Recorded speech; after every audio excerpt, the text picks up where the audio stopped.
तुर्कमानिस्तान एक ऐसा मुल्क जिसका नाम सुनकर जहन में चमकते हुए शहर और बेतहाशा कुदरती दौलत का ख्याल आता है। लेकिन इस चमक दमक के पीछे एक बहुत गहरा तजाद छुपा है, एक अजीब सी परेशान कुन खामोशी।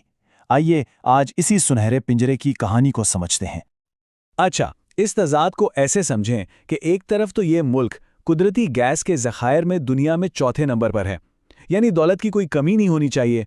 लेकिन दूसरी तरफ इसी मुल्क के लोग शदीद गुर्बत और खुराक की कमी का सामना कर रहे हैं। तो सवाल ये पैदा होता है कि आखिर ये कैसे मुमकिन है।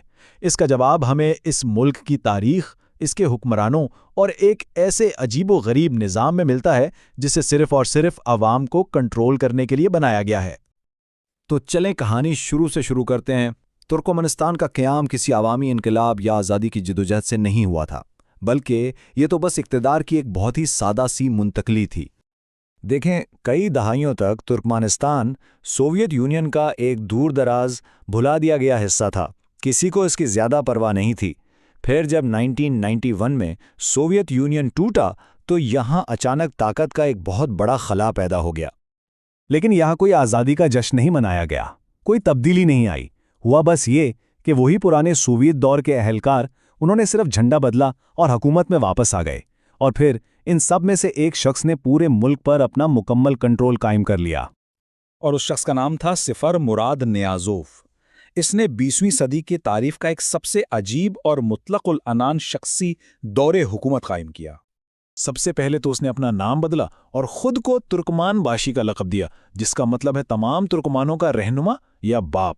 और उसके बाद उसका चेहरा हर जगह नजर आने लगा, करेंसी नोटों पर, बड़ी बड़ी इमारतों पर, सड़कों पर, हर जगह। और फिर इसके अहकामात वो वक्त के साथ साथ बस अजीब से अजीब तर होते चले गए। उसने मुल्क की तारीख, कल्चर, हर चीज को बदल कर रख दिया ताकि हर शय सिर्फ और सिर्फ उसी की जात के गिर्द घूमे।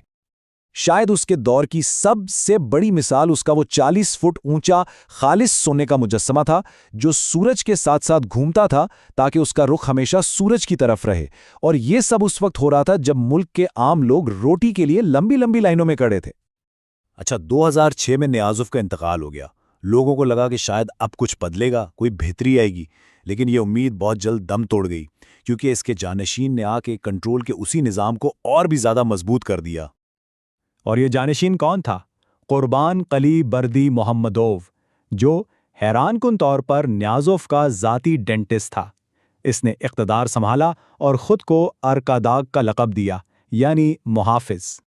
और बिल्कुल अपने पिछले हुक्मरान की तरह उसने भी सोने के मुजस्समे बनवाने का शौक पूरा किया। बल्कि उसने तो हद ही कर दी। लाखों डॉलर खर्च करके अपनी पसंदीदा कुत्ते की नस्ल का 50 फुट ऊंचा सोने का मुजस्समा बनवाया, और ये भी उस वक्त जब लोग भूख से परेशान थे। तो इस सारी चमक दमक और प्रोपेगेंडे के पीछे असल हकीकत क्या है? वो ये है कि फ्रीडम हाउस के मुताबिक आलमी आज़ादी के स्कोर में तुर्कमानिस्तान को 100 में से सिर्फ 1 नंबर मिला है। ये दुनिया के सबसे ज्यादा पाबंदी वाले गैर आज़ाद ममालिक में से एक है। और फिर 2022 में एक और ड्रामा हुआ। इक़्तिदार अवाम को मिलने के बजाय बाप से बेटे को मुंतकिल कर दिया गया। यूं दुनिया की एक नई सियासी बादशाहत कायम हो गई, जहां बाप और बेटा मिलकर मुल्क चला रहे हैं। यहां एक बहुत बड़ा सवाल जहन में आता है, आखिर दुनिया ये सब कुछ खामोशी से क्यों देख रही है? कोई मुदाखलत क्यों नहीं करता? इसका जवाब, जैसा कि अक्सर होता है, जमीन के नीचे दफन है। बात दरअसल तुर्कमानिस्तान की बेपनाह कुदरती गैस की है। ये एक बहुत बड़ा स्ट्रैटेजिक वसीला है, और इसका एक बहुत बड़ा, बल्कि सबसे बड़ा खरीदार है चीन। अच्छा, जब भी तुर्कमान हुकूमत पर कोई तनकीद होती है तो वो अपनी मुस्तकिल गैर जानिबदारी की पॉलिसी का सहारा लेती है। ये एक ऐसी पॉलिसी है जिसे अक़वाम मुत्तहिदा ने भी तस्लीम किया हुआ है। लेकिन हकीकत में ये गैर जानिबदारी सिर्फ एक ढाल है, एक सियासी चाल है, जिसके जरिए ये हुकूमत इंसानी हुकूक की खिलाफ वर्जियों पर होने वाली तनकीद से बचती है और अपने गैस के सौदों को महफूज रखती है, जिससे उनका इक़्तिदार कायम रहता है। और अब हम इस कहानी के सबसे अहम और परेशान कुन हिस्से पर आते हैं। बात यह है कि तुर्कमेनिस्तान में जो गुर्बत है वो कोई हादसा या इत्तेफाक नहीं है। इसे जानबूझकर एक मंसूबे के तहत कायम रखा गया है।